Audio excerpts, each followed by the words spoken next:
Assalamualaikum warahmatullahi wabarakatuh. Perkenalkan, nama saya Intan Dwi Wulandari. Saya dari kelas 1 PKD 1, NIM 962022-009, absen 9. Di sini saya akan mempresentasikan mengenai materi wewenang dan delegasi pada modul 3 kegiatan belajar 8 pada mata kuliah pengantar manajemen.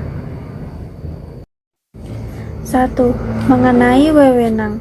A. Pengertian wewenang. Wewenang atau authority adalah hak untuk melakukan sesuatu atau memerintah orang lain untuk melakukan atau tidak melakukan sesuatu agar tercapai tujuan tertentu, di mana wewenang berfungsi untuk menjalankan kegiatan yang ada dalam suatu perusahaan atau organisasi.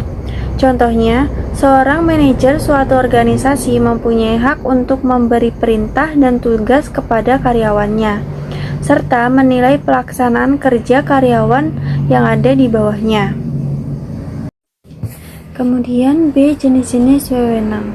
Jenis-jenis wewenang dibagi menjadi 3, yaitu yang pertama, lini authority atau wewenang lini, di mana wewenang manajer yang bertanggung jawab langsung di seluruh rantai komando organisasi untuk mencapai sasaran organisasi, di mana contohnya dalam hal ini adalah manajer di sebuah perusahaan manufaktur mungkin membatasi fungsi lini pada produksi dan penjualan, sedangkan manajer di departemen store dengan elemen kunci adalah pembelian akan mempertimbangkan departemen pembelian dan departemen penjualan sebagai aktivitas lini. Kemudian yang kedua yaitu staff authority atau wewenang staff, di mana wewenang kelompok individu yang menyediakan saran dan jasa kepada manajer lini. Contohnya dalam hal ini adalah seorang manajer staff menawarkan manajer lini saran perencanaan dengan lewat penelitian, analisis, dan pengembangan pilihan atau telah digunakannya staf penasihat untuk pembuatan keputusan dari kaisar, raja, diktator, dan parlemen selama masa sejarah yang telah tercatat.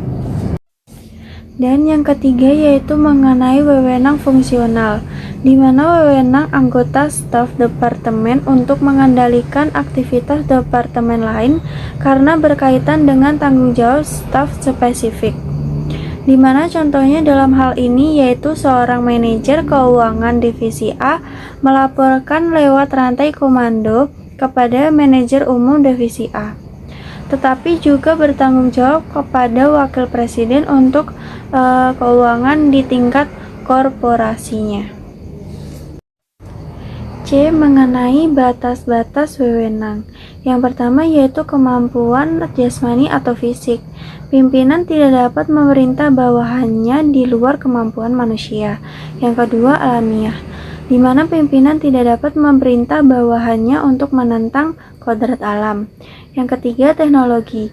Pimpinan tidak dapat memerintah bawahannya untuk melakukan tugas yang belum tercapai teknologi. Yang keempat, keadaan ekonomi, di mana pimpinan tidak dapat memerintah atau memaksa kehendak terhadap harga-harga di suatu pasar. Yang kelima, lembaga. Wewenang seorang pimpinan dibatasi oleh anggaran dasar dan anggaran rumah tangga serta kebijakan dan prosedur. Yang keenam, hukum. Wewenang seorang pimpinan tidak boleh melanggar dari peraturan hukum atau undang-undang yang telah berlaku. Kemudian D. Mengenai pelimpahan wewenang. Jadi pelimpahan wewenang adalah proses pengalihan tugas kepada orang lain yang sah atau terlegitimasi menurut mekanisme tertentu dalam organisasi, yang dimana dalam melakukan berbagai aktivitasnya yang ditujukan untuk mencapai tujuan organisasi yang jika tidak dilimpahkan akan menghambat proses pencapaian tujuan suatu organisasi atau perusahaan tersebut. E. Mengenai persamaan wewenang dan tanggung jawab, di mana persamaan tanggung jawab dengan wewenang secara teoretik adalah baik, namun sukar dicapai. Adapun yang berpendapat bahwa dalam jangka waktu panjang, wewenang dan tanggung jawab adalah sama. Dalam jangka waktu pendek, bagaimanapun juga, tanggung jawab seorang manajer akan lebih besar dari wewenangnya, karena ini merupakan ciri dari delegasi. Kemudian yang kedua yaitu mengenai delegasi. A. Pengertian delegasi. Delegasi adalah suatu pelimpahan wewenang dan tanggung jawab formal kepada orang lain untuk melaksanakan suatu kegiatan tertentu. Delegasi wewenang adalah suatu proses di mana para manajer mengalokasikan wewenang ke bawah kepada orang-orang yang melapor kepadanya.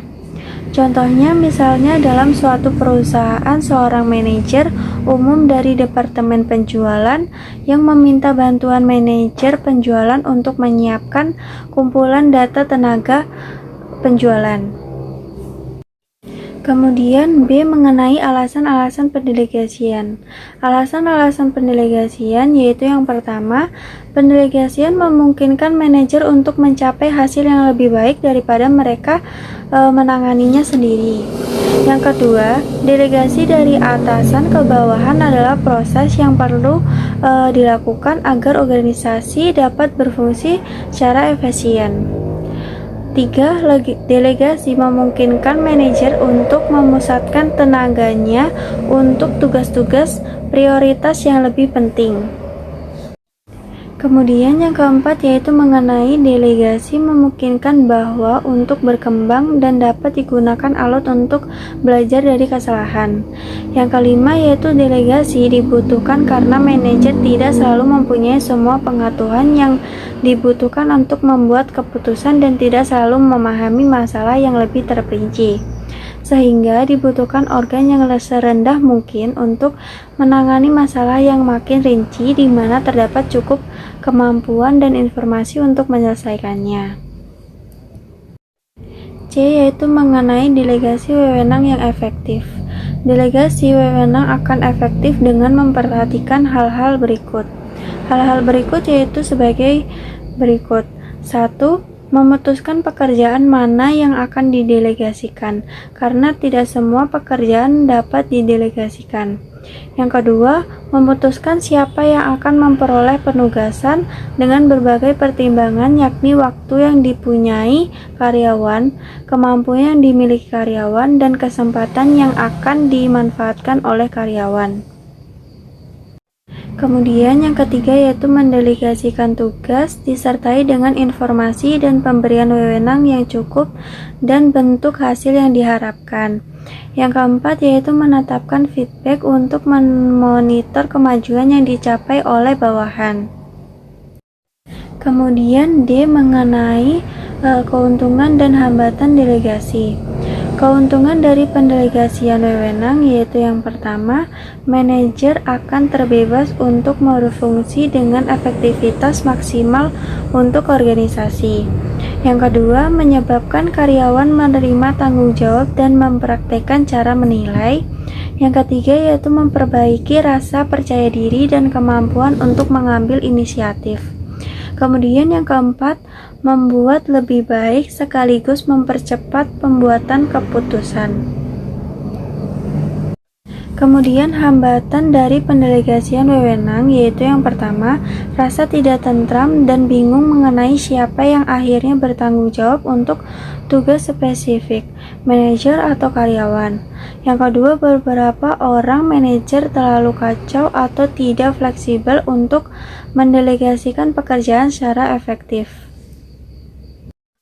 Sekian video presentasi dari saya. Jika ada kesalahan kata, saya mohon maaf. Wassalamualaikum warahmatullahi wabarakatuh.